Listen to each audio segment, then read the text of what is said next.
Episode की शुरुआत में हम देखते हैं टोक्यो के एक शहर को जो पूरी तरीके से तबाह हो गया है। सारे शहर में लाखों की तादाद में कर्स एनर्जी घूम रही है और कर्स एनर्जी को मारते हुए यूजी भाग रहा होता है किसी कर्स एनर्जी से बचते हुए। बचते बचते वो बिल्डिंगों से कूदता है, बिल्डिंगों को तोड़ते हुए भागता है। भागते भागते कई कर्स एनर्जी को वो मारता भी है और हम देखते हैं विजुअल्स को, एनिमेशन बहुत बढ़िया है। यहाँ पे बिल्डिंगों के पास एनर्जी दिख रही है। हम देखते हैं वो कर्स एनर्जी यूजी को पकड़ के बिल्डिंग से बाहर फेंक देती है और ऊपर से वो गिरता है। हम देखते हैं कर्स एनर्जी यूजी के ऊपर गिरती है और वो मर जाती है। तभी हम देखते हैं यूता को जो तलवार लेके यूजी के सामने आता है और हमें पता लगता है कि उस कर्स एनर्जी को यूता ने ही मारा होता है। जब यूता अपनी कटाना यूजी के ऊपर तानता है तो ये सीन काफी बैडस लगता है। फिर हम देखते हैं सीन कट के कुछ टाइम पहले जेनिन क्लैन की तरफ जाता है जिसमें एक औरत नोएया को कहती है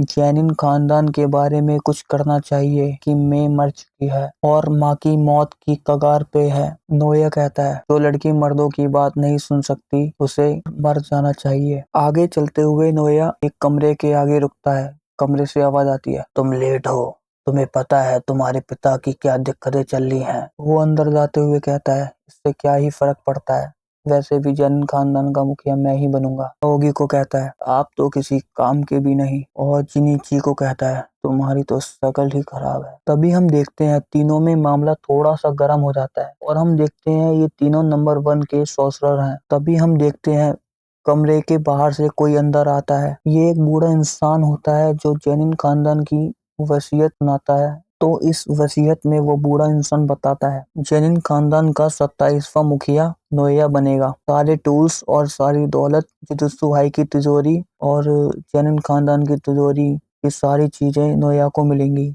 जिसमें उसे नोएया को इस्तेमाल करने के लिए ओगी और जिनिची की इजाजत लेनी पड़ेगी। लेकिन अगर गोजो की मौत हो जाती है या फिर गोजो किसी कारण अपना काम नहीं कर पाता या वो लड़ने लायक नहीं रहता तो ओजी फुशिहिरो से किया वादा पूरा करना पड़ेगा जिसमें मेगुमी को इस क्लैन का मुखिया बनाया जाएगा और उसे सारी दौलत, सारा पैसा मिलेगा।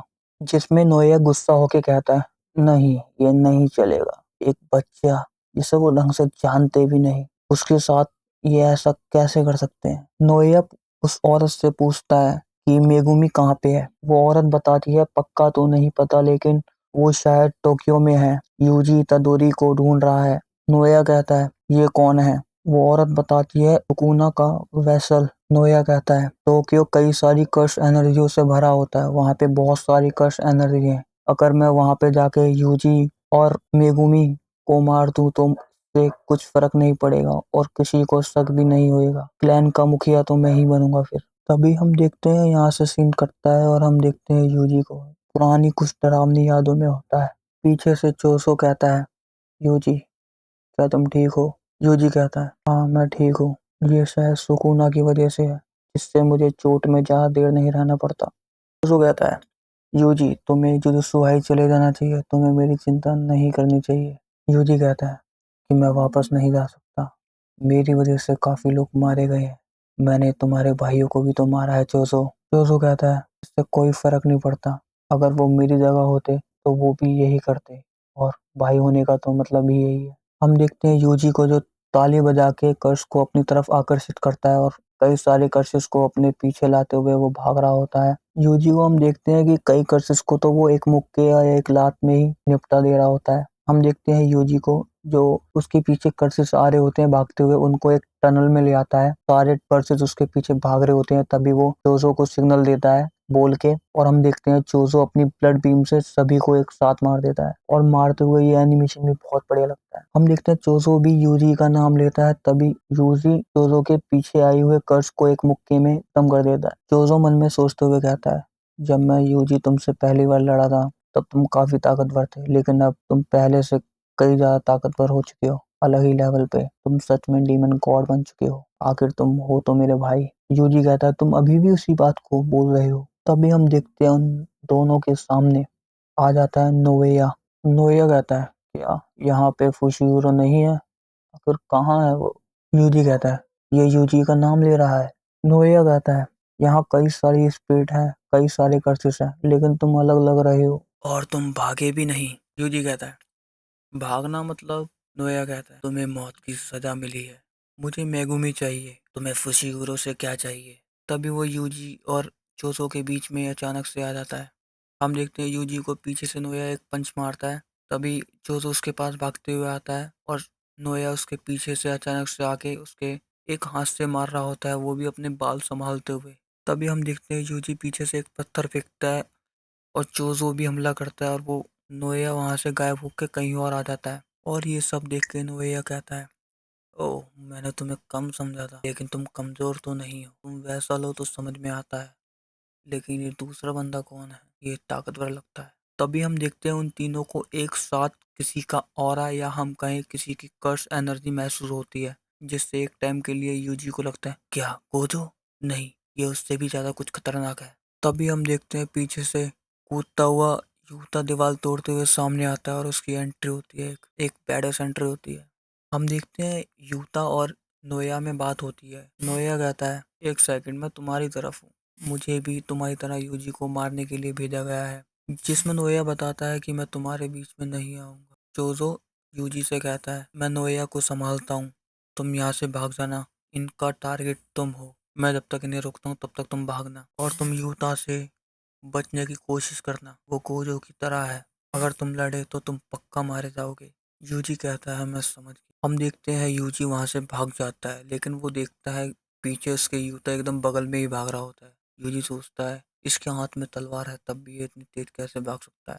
यूता सोचता है मुझे इसे शुरू में ही मार देना चाहिए था। और यहाँ नोया और जोजो में बात चल रही है। जोजो सोच रहा होता है शायद इसने मेरे प्लान को पहले से ही गौर कर लिया। नोया कहता है मैंने ब्लड मैनिपुलेशन के बारे में पहले भी सुना है, तुम इस चीज से ज्यादा देर टिक नहीं पाओगे।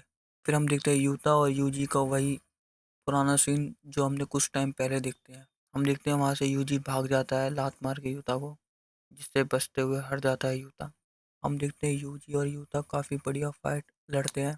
यूता अपनी कटाना से और यूजी अपने हैंड्स या हाथों का इस्तेमाल करते हुए बच रहा होता है कूदते हुए। यूजी कहता है तुम काफी कमजोर हो, लेकिन तुम कर्स एनर्जी को ताक अपनी बॉडी को ताकतवर करने के लिए यूज करते हो, तुम बिल्कुल मेरे से उल्टे हो। यूता कहता है तुमने देखा कि मेरी कर्स एनर्जी गोजो सर से भी बहुत ज्यादा है। गोजो सिंसे की 6 आई की वजह से उनकी कर्स एनर्जी इतनी जल्दी खत्म होती ही नहीं, इसी वजह से गोजो सिंसे अभी भी नंबर 1 है। हम देखते हैं यूता यूजी पे बहुत भारी पड़ रहा होता है। यूजी यहाँ से वहाँ भाग रहा होता है और यूता अपनी कटाना से चीजों को काट रहा होता है। हम देखते हैं यूजी भी एक छोटा सा हथियार निकाल लेता है। हम देखते हैं कुछ पुराने सीन्स को जिसमें गोजो बता रहा होता है कि हम किसी भी चीज को कर्स एनर्जी से इस्तेमाल कर सकते हैं।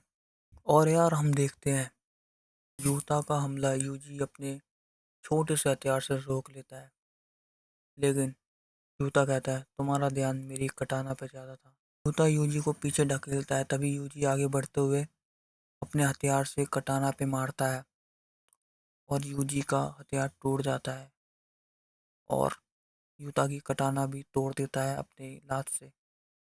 यूता सोचता है ओह तुमने मेरी तलवार तोड़ दी, गोजो सिंसे के स्टूडेंट से यही उम्मीद थी। हम देखते हैं यूजी को, जो यूजी बहुत तेजी से यूता की तरफ भाग रहा होता है और यार हम देखते हैं एक बड़ा सा हाथ यूजी के पीछे से आता है और उसे पकड़ लेता है। हम देखते हैं जिसे यूजी को पीछे से पकड़ा होता है वो रीका होती है, यूता की पुरानी दोस्त। यूता कहता है रीका से उसे पकड़ के रखना। यूता अपनी टूटी कटाना से यूजी के सीने में कटी हुई कटाना मार देता है और बस कहता है मुझे माफ करना इतादोरी।